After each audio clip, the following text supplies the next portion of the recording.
Hi friends, நம்ம இன்னைக்கு டெய்லரிங்ல வந்து பாத்தீங்க அப்படினா ஃபியூசிங் டேப் வந்து பார்க்க போறோம். ஃபியூசிங் டேப் வந்து இப்போ வந்து நிறைய பேர் வந்து யூஸ் பண்றாங்க. ரொம்பவே யூஸ்ஃபுல்லா இருக்கு இந்த ஃபியூசிங் டேப். இந்த ஃபியூசிங் டேப் நம்ம எதுக்கு யூஸ் பண்ணோம்னு பாத்தீங்க அப்படினா, இப்போ ப்ளவுஸ்லாம் நம்ம பின்னாடி வந்து பேட்ச் வர்க் கொடுத்துக்கோம் அப்படினா அதுல வந்து கிளாத் ஏதாச்சும் லைட்டா தூக்கிட்டு இருந்தாலோ இல்ல நம்ம அதை வந்து ஹெம்மிங் பண்ணணும் அப்படி நம்ம வந்து ஃபீல் பண்ணாலோ இந்த ஃபியூசிங் டேப் கொடுத்து அயன் பாக்ஸ் வச்சு அயன் பண்ணிட்டோம் அப்படினா அந்த ரெண்டு கிளாத்துமே சேர்ந்து அப்படியே ஒட்டிக்கும், நீட்டான ஃபினிஷிங் கிடைக்கும். இது வந்து ப்ளவுஸுக்கு மட்டும் கிடையாது, நம்ம சுடிதாருக்கு இதுக்குனாலும் ஒரு ஃபோல்டு பண்றோம் அப்படினா அந்த ஃபோல்டிங் வந்து நீட்டா அப்படியே இருக்கிறது, நம்ம ஸ்டிச்சிங் கொடுக்காம அந்த ஃபோல்டிங் நீட்டா இருக்கிறதுக்கு நம்ம இந்த ஃபியூசிங் டேப் வந்து நம்ம வந்து யூஸ் பண்ணுவோம். இந்த ஃபியூசிங் டேப் வந்து நம்ம ரெடிமேட் கிளாத் கூட யூஸ் பண்ணிக்கலாம். இப்போ ரெடிமேடா ஒரு கிளாத் எடுக்கிறோம், அது வந்து நெக் போர்ஷன்ல வந்து நமக்கு கிளாத் வந்து அதிகமா உள்பக்கம் இருக்கு, ஹெம்மிங் பண்ணாம விட்டுருக்காங்க அப்படின்னு ஃபீல் பண்ணும்போது இந்த ஃபியூசிங் டேப் வச்சுட்டு நம்ம அப்படியே நெக் போர்ஷன்ல அயன் பண்ணிட்டோம் அப்படின்னா கிளாத் வந்து அப்படியே ஒட்டிக்கும். நமக்கு வந்து நெக் போர்ஷன்ல வந்து கிளாத் வந்து வெளியே தெரியாம நீட்டான ஃபினிஷிங் வந்து கிடைக்கும். இது நம்ம இப்போ வந்து எப்படி யூஸ் பண்றது அப்படிங்கறத நான் உங்களுக்கு வந்து வீடியோல வந்து காமிக்கிறேன். இப்போ பாத்தீங்கன்னா இதுல வந்து நம்ம பேப்பர் கேன்வாஸ் யூஸ் பண்ணி நம்ம வந்து ஸ்டிச்சஸ் கொடுத்துருக்கோம். இது வந்து என்ன ஆச்சு அப்படின்னா, இது வந்து தூக்கி நிக்குது. இப்படி தூக்கும்போது நம்மளோட ஃப்ரண்ட் நெக்ல வெளிப்பக்கமா இந்த கிளாத் வந்து நமக்கு வந்து தெரியும். இதை வந்து தெரியாத மாதிரி நம்ம என்ன பண்ணுவோம் அப்படின்னா, இந்த மாதிரி நம்ம வந்து வச்சுட்டு இதுல இந்த இடத்துல நம்ம வந்து ஸ்டிச்சஸ் எல்லாம் கொடுக்க முடியாது, ஏன்னா அது வந்து நல்லா இருக்காது. நம்ம ஏற்கனவே நெக் போர்ஷன்ல 2 ஸ்டிச்சஸ் கொடுத்துட்டோம். அப்படிங்கும்போது இதுக்கு கீழே நம்மளோட ஃபியூசிங் டேப்பை வச்சுட்டு நம்ம அயன் பண்ணிட்டோம் அப்படின்னா நமக்கு வந்து கரெக்டா இருக்கும். நமக்கு என்ன அளவுல வேணும் அப்படிங்கறத மெஷர் பண்ணிட்டு கட் பண்ணி எடுத்துக்கோங்க.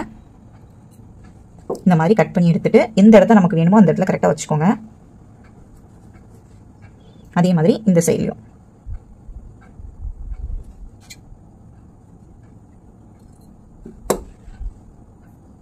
அந்த சைஸுக்கு ஏற்ற மாதிரி கட் பண்ணி ஃபியூசிங் டேப் வந்து நம்ம யூஸ் பண்ணணும். இந்த மாதிரி வச்சுக்கலாம். வச்சுட்டு நம்ம வந்து அயன் பண்ணிட்டோம் அப்படின்னா கிளாத் அப்படியே நமக்கு வந்து ஒட்டி பிடிச்சிக்கும். சரிங்களா? இதே மாதிரி இந்த சைடு நம்ம வந்து வச்சுக்கலாம்.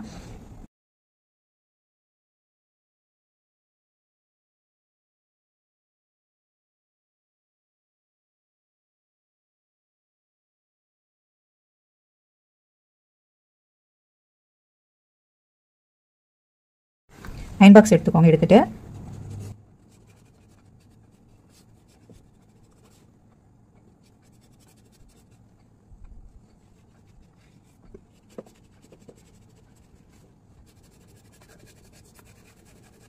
இப்போ பாருங்க நல்லா ஒட்டி பிடிச்சிருச்சு. பார்த்தீங்களா? நம்ம அதை ஹீட் பண்ணி நல்லா ஹீட் பண்ணி ஒட்டும் போது அது தானாவே இந்த மாதிரி ஒட்டி பிடிச்சிக்கும். நீங்க இந்த மாதிரி நெக் வந்து கொடுக்கும்போது அது எல்லாமே ட்ரை பண்ணி பாருங்க. சரிங்களா? இனி வந்து இந்த இடம் வந்து நமக்கு வந்து தூக்கிட்டு வராது. இந்த மாதிரி தான் நம்ம ஃபியூசிங் டேப் வந்து யூஸ் பண்ணணும். ஃபியூசிங் டேப் எப்படி யூஸ் பண்றது அப்படிங்கறது நீங்க வந்து பார்த்திருப்பீங்க. இந்த மெத்தட்ல நீங்க வந்து ஃபியூசிங் டேப் யூஸ் பண்ணீங்க அப்படின்னா ரொம்பவே அழகா நீங்க வந்து கிளாத்ல எல்லாமே யூஸ் பண்ணிக்கலாம். இந்த டிப்ஸ் வந்து ஃபாலோ பண்ணி பாருங்க, ரொம்பவே ஈஸியா இருக்கும் உங்களுக்கு. தேங்க்யூ.